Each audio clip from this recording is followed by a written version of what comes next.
J'attends l'unanimité.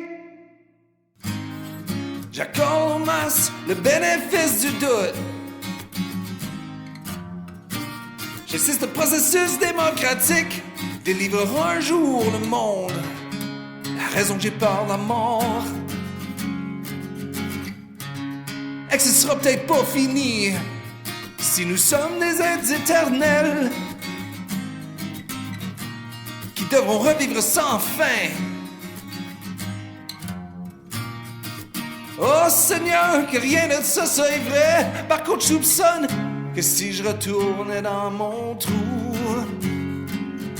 hors de danger, au chaud et bien éclairé, avec une tank à eau chaude pis l'air central, ben disons c'est pas moi, vous verrez se révolter. Pis si on me le demande, j'avouerai que j'ai hâte d'accéder au programme d'enrichissement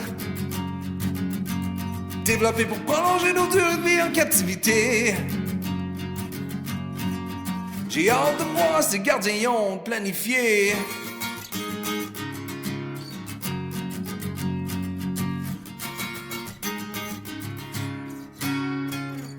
Peut-être une cage plus grande, des chaînes plus longues, des nouvelles raisons de nous convaincre de rester. Bah, on va-tu mourir? Oui mon fils, toi deux, toi pis moi. Mais peut-être pas aujourd'hui. Les gars, je m'incline sur le fouet du gardien depuis si longtemps. La triste vérité est que cet enclos est la place à votre vieux père. Mais vous, vos cœurs sont purs quand les conditionneurs opérants viendront vous débourrer. Je leur planterai mes vieilles dents. Tu prends la main de ton frère, courez comme le vent. Et si je suis pas là, attendez-moi pas. Allez-y, me calez bien pour programme d'enrichissement développé pour prolonger nos durées de vie en captivité. Mais tabarnak, vous allez voir, c'est quoi que moi j'ai planifié.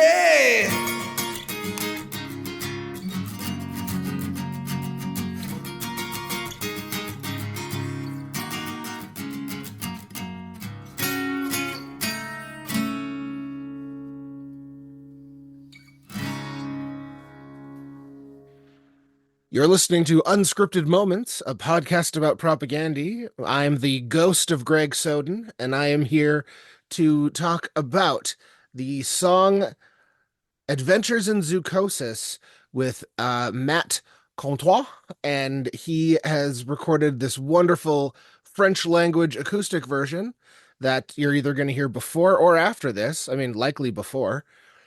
So first of all, before we do anything, how you doing, Matt? Not bad. How are you, Paul Hodgert? Oh, Paul Hodgert. Yes, my early name. I'm doing good. Having just a nice, relaxing day at home working with my son before he goes to school next week. What's your history with propaganda? Like, when did you first become aware of them and all of that fun stuff? Like a lot of people, the fat comps were the kind of first intro. I have to give props to my brother for that one.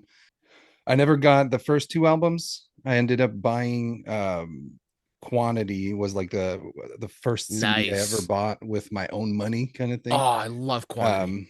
Yeah, and I have this like memory of standing in I like took my $20 or whatever I had and I went to this secondhand store and I'm like standing there going alphabetically, just collecting as many things. I had like a couple cassettes maybe and CDs that I was gonna sort through at the end. And yeah, when I got to P, I was like, oh look, there's this like cinnamon oatmeal colored, I don't know why the Quantity disc case caught my attention, but yeah. And then I just like I'm sure I'm making up this memory, but I like dropped everything and just grabbed that. And then that CD just didn't leave my disc man for like months probably. Yeah.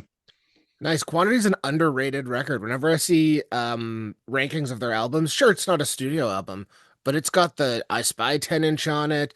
It's got the unused Less Talk recordings. It was a big one for me and my friends as well. It's just a Yeah. fantastic collection spanning so many eras. Now we know a little bit about your history with Propagandy. How about playing? How long have you been playing? What's your Kind journey of with music?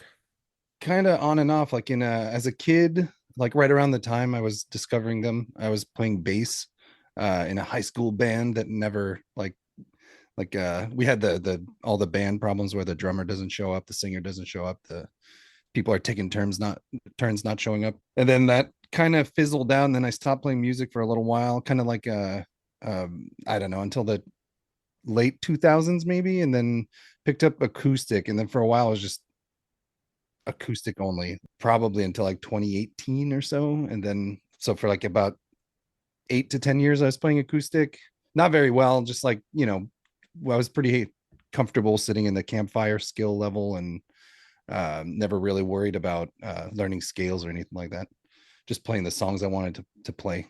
Probably the last 6 or 7 years I actually care about getting good at this thing, maybe eventually. I have no desire to perform, I don't think, but other than like, recordings in my own office where I get to do 107 takes.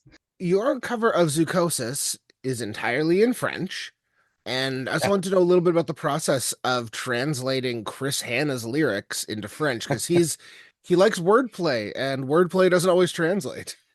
Oh man, just the opening line, I hold out for consensus. I like, I'm sure if you've heard French before, you can make out that I don't say consensus.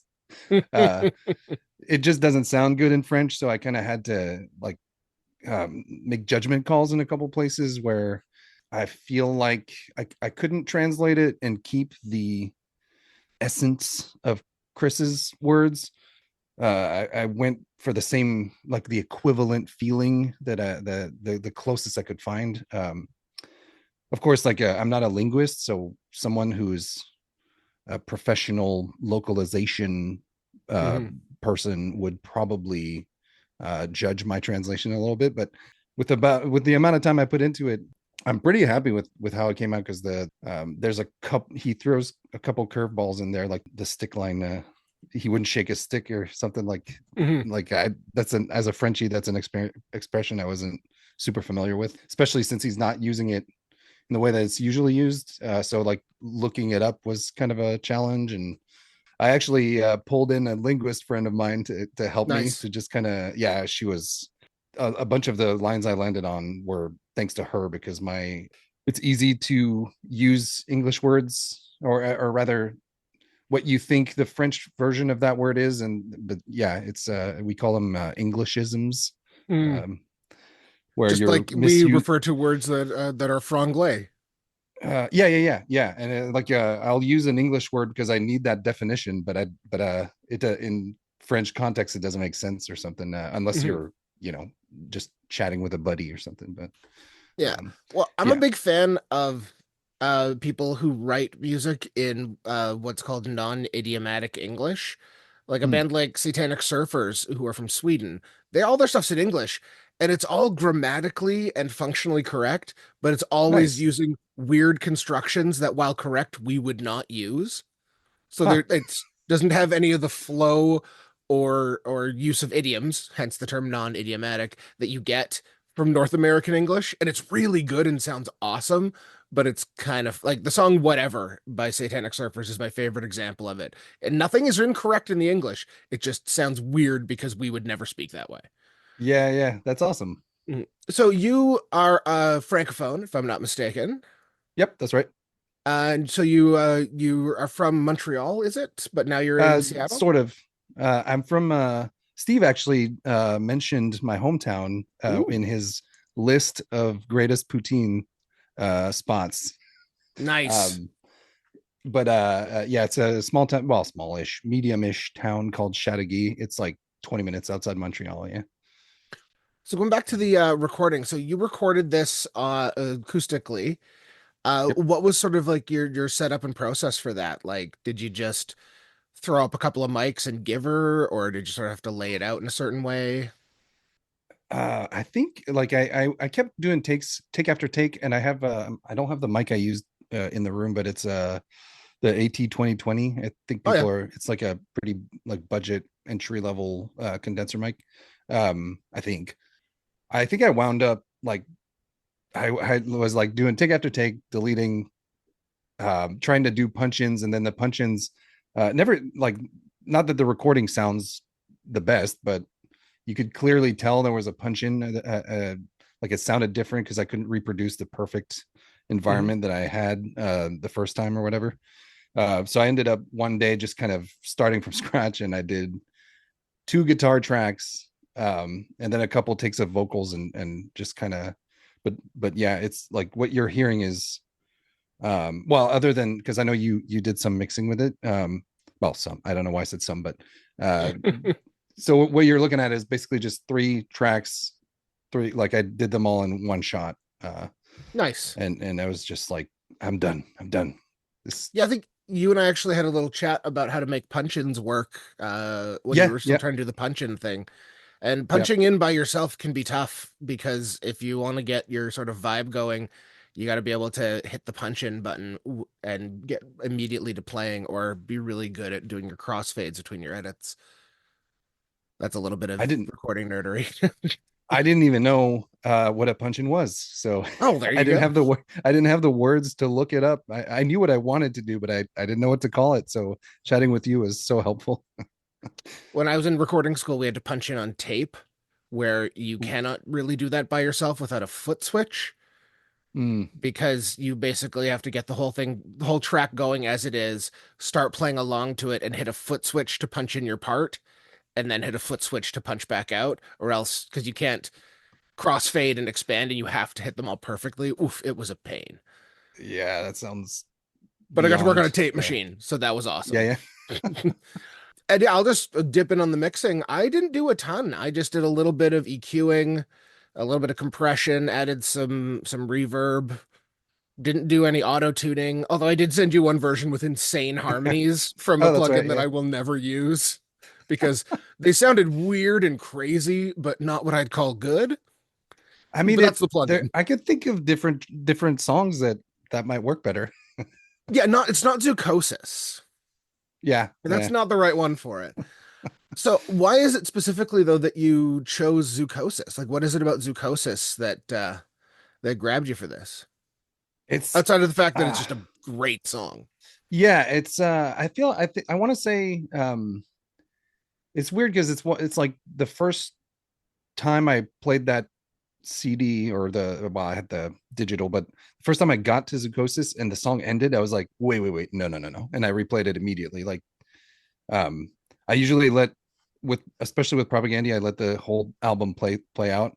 But that one, I was like, whoa, like you just got me going. What are you doing? So I had to listen to it again.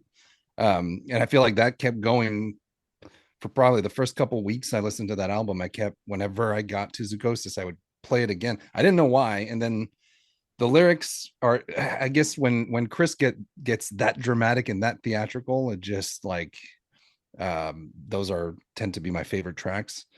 But also because I heard that Greg was working on a deluxe edition of this Mm. episode for this song. No. And I've been honestly just I've probably been picking at playing it on the guitar for 2 years at this point, and maybe more even, and just kind of, I never thought I would be able to play it on acoustic, but I ended up I ended up committing to it, and yeah, it's Well, just the I think best it turned song out great. ever. I think your version Thanks. turned out great. I think the original's great. I'm really happy that you gave this a go because I don't think I've ever heard this song I haven't heard much French punk, although I guess your Oh version yeah, isn't yeah. particularly punk. I've heard some French punk, but not a ton. And I really enjoyed your version. Is there anything else you want to talk about? Or anything you want to plug? Nothing to plug. I'm not in bands or anything. I'm not in any musical projects. Maybe eventually. But no. I think this is me. Awesome. All right. Well, Matt, this has been wonderful. I really appreciate your time and I really appreciate your cover. And I'll see you around the Unscripted Moments Discord. Yeah. Awesome. Thanks, Paul. All right, you take it easy. Yes, I'm both you and I. But maybe not today. Boys, I bowed to the keeper's whip for so damn long. I think the sad truth is, this enclosure is where your old man belongs. But your hearts are pure when the operant conditioners come to break you in. I sink my squandered teeth. You grab your little brother's hand, run like the wind. And if I'm not there, don't look back, just go. I don't give a fuck about the enrichment programs implemented to extend our captive lifespans. Motherfucker, gonna get a load of what I got planned.